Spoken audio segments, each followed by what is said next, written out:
Peter is going to talk about stuff and things on the internet. And that's it.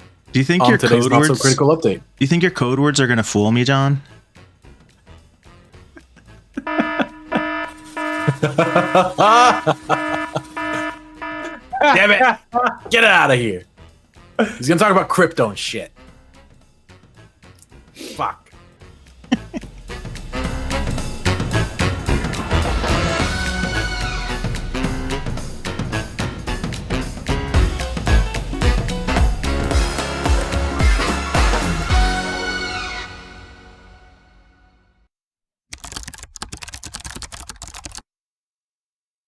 There was an article, some research that someone did. They were curious about real-world applications of blockchain and whether any of those projects out there, because there are many, a lot of startups, a lot of money, a lot of hype, and are they any good? And so they wrote an article titled, I looked into 34 top real-world blockchain projects so you don't have to. And I'm quite glad they did, because I wouldn't want to do this. I picked this story entirely to rile up John. It's sort of an attack on John and his beliefs and his, the way he thinks about the world. No, it's not really John. I just did think it was interesting. So there were three main categories of things that they came across in this article. One was sites, I think projects that don't exist anymore, which was a hefty percentage of them. Another was things that are actually good, which was one project, and that was it was called chainanalysis.com, and it was a project that looked at other blockchains. And the rest of them were just terrible because they wouldn't work, or if you took away crypto from the blockchain from the project, then it would actually make the project better, or didn't have an effect. And a lot of them were just terrible because of the privacy implications and all sorts of things like e-voting and whatever. So, Mike and John. What I liked on the list was, so on the show, I feel like a place where this comes up very often is with like identity management. This is kind of our go-to solution. And I love that dead, bad, dead. Apparently nobody's really working on personal identity management in an effective way using blockchain. Well, what he did was he Googled for blockchain projects or top blockchain projects or something, and he picked the top 34. So it was sort of random. There might be some other stuff out there, but they weren't the most popular things. And when I don't know if using the word popular is maybe even false. Popular on Google search, right? Yeah, so yeah. Absolutely, through organic clicks or through paid. Yeah. Let the excuses begin, John. Go ahead. Well, okay, so let's break this down a little bit. That's right. We. That's it. So that's for my wife. First off, she loves that. Fuck. Okay. Hi, Mike's wife. I know her name. I'm just not going to say it. I was going to say it, and then I stopped myself because you're doxing you. But it's Amy. Hi, Amy. Oh my God! He literally can't help himself. How many times? Jesus, Peter. Oh, Jesus Christ. Okay. Anyway, so Peter, we're not friends anymore. Don't ever say my name or anything you know about me. And then, all right. So really, John. Back to crypto. Are there things that can be solved with blockchain? Yeah, for sure. 100%. Like, we've already seen this starting now in the last 12 or so years. Bitcoin solved the issue of moving money across countries. Well, let me maybe finish and you'll hear why. Mm-hmm. Bitcoin solved the problem of moving money across the world that sometimes maybe those countries or borders have limits on how you can move that money. So I'm instantly thinking drug dealers and money laundering. But okay. I'm thinking a cousin in the United States whose entire family is in Venezuela and is supporting them. It's one example. There are many. Because the crime argument is terrible. It's a terrible argument because crime has been using cash which is Okay. also maybe even more anonymous than BTC Yeah. or besides Monero, more anonymous than most crypto projects. Wait. Because that's a really common argument is, well, they're just being used for the dark web and drugs and organized crime. Sure, 100%. They're also using like money, just regular old fiat cash, majority of the time. Why wouldn't they? That shit's more anonymous than anything else besides Monero. 2, use cases where blockchain and not Bitcoin are like real. This is such a hard thing to prove because so far, majority of them suck. Majority of them can have the blockchain aspect removed and the product now runs better. Many apps on Ethereum or any other Ethereum killer are completely shit and are constantly plagued by exploits and downtime and congestion and traffic. This is just the truth. So if you just go and host your app on AWS, yeah, it's going to be better for sure. Things that you could use something like NFTs for, we've talked about this before, is like ticket distribution, tickets for shows, concerts. Because you get to mint 1,000 tickets and you cannot fake a ticket now. It is impossible to fake a ticket. That ticket is that ticket, right? It is unique to itself forever. That's one use case. Beyond that, it gets fairly difficult to start, like, sure, CSGO skins, like where you mint CSGO skins, Counter-Strike skins, like in video games, specific cosmetics in video games that are one time. There's only 1,000 of them. There'll only ever be 1,000 of them, and they're super duper unique. Really, beyond that, I can't think of anything that NFTs can be used for.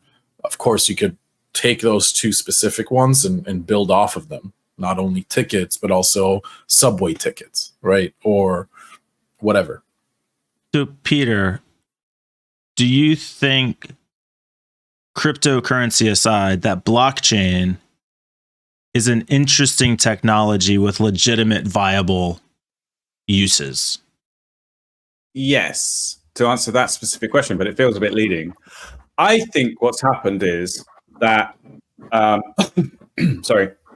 because there are so few actual game changes that happen in technology, everything is iterative, right? So we have things which are slightly better than another version of that thing.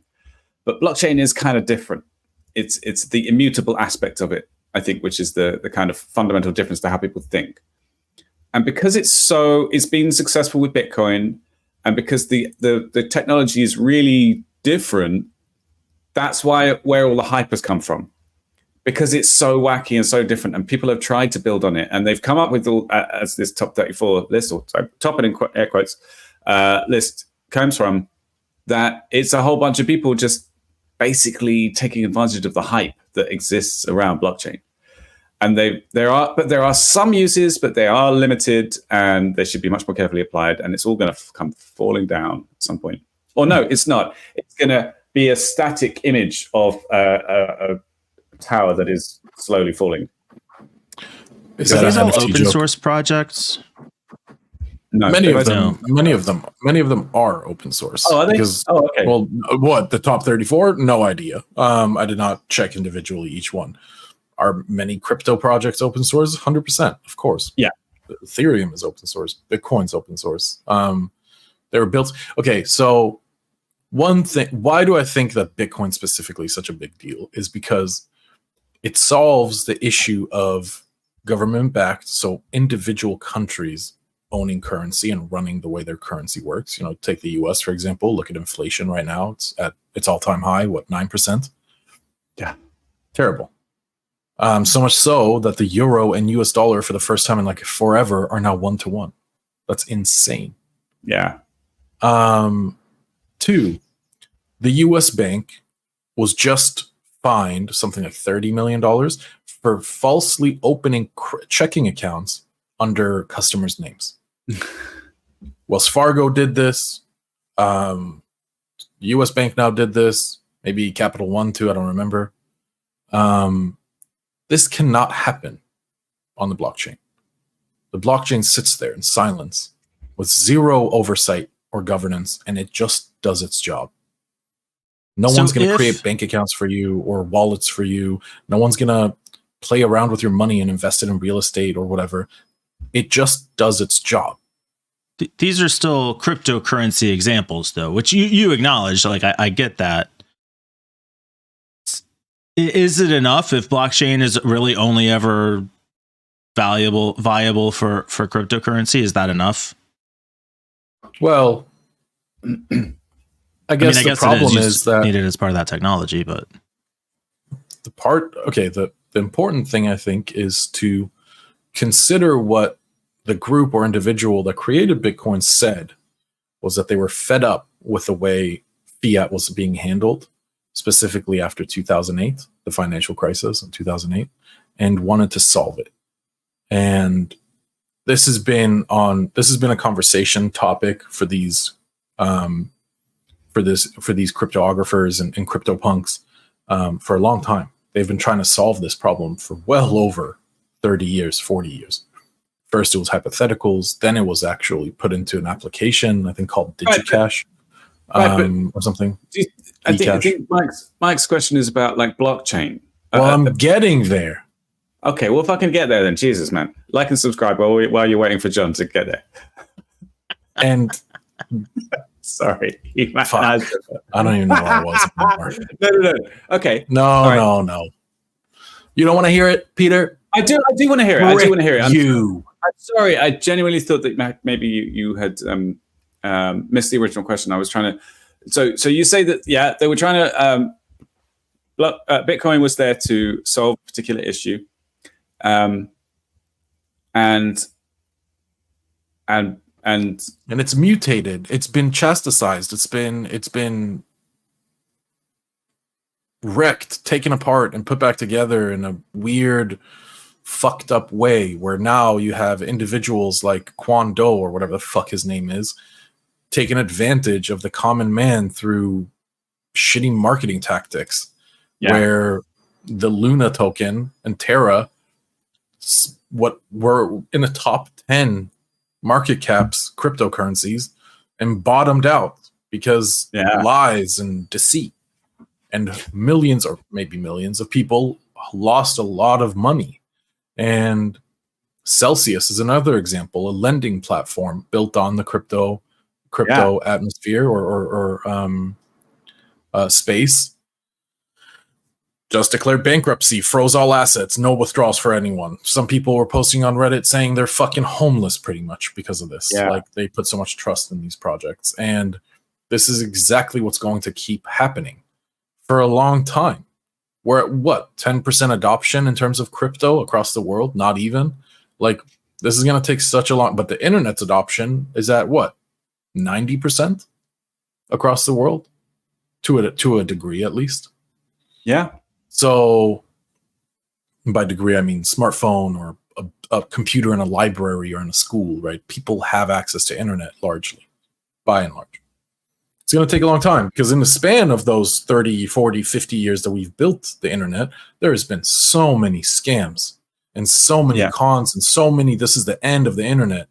This is the end of the internet over and over again. It'll take time. We just have to wait and watch it unfold. But I don't think it's going anywhere. And yes, all these crypto projects are dead or bad or fake, but one is good. 1 out of 34 is good. This is probably the response that people who are into cryptocurrency want to hear least, but there's a documentary on HBO called Anarchapulco, or about Anarchapulco.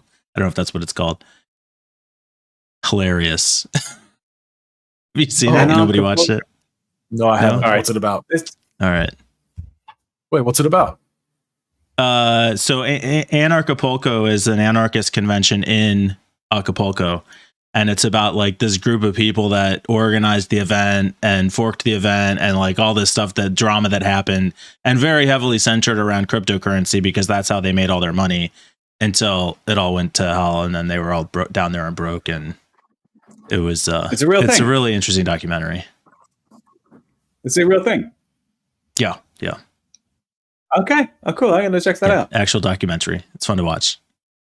To wrap up, I think it's very easy to sit and point and laugh at the people who It really is. It really is easy to sit and point and laugh. Are down in the dumps. If you haven't tried it, I highly recommend just pointing and laughing. It's fun and sit to point and laugh and say, haha, you big fucking idiot. You put money into the crypto market. But then you look at someone who's a stock trader or just put money into the stock market, not even a trader or just an investor, your poor man's investor, and 2008 happens or the recession happens and they just watch their money go poof and they don't know anything better. So they pull it all out because, well, the world's ending in the moment. Of course, it didn't end. And you won't laugh at them, right? Or you won't laugh at the real estate crisis after 2008, where so many people lost so many homes because they couldn't afford their mortgage anymore, or they over leveraged and signed up for too many mortgages at too high of or at a variable rate in their mortgage. Like, you won't laugh at them. So it is an interesting thing that we kind of have a bias towards crypto because it's like a joke in a way, even though I don't think it is. I think that the crypto holders will be the ones who laugh last. What's going to happen is Peter and I are going to sit here laughing at you until you dial in from your private yacht to have the and maybe you're on your private yacht even now. We can't tell with the green screen, but are you on a private yacht right now, John? You're muted, Peter. Are you, John, on a private yacht right now? I wouldn't tell you because Peter would fucking dox me if I was. That is a good point. He's on a private yacht right now. He's on his private yacht. I've seen it. Geolocation is 102.9. Oh, is it an IP address, Peter?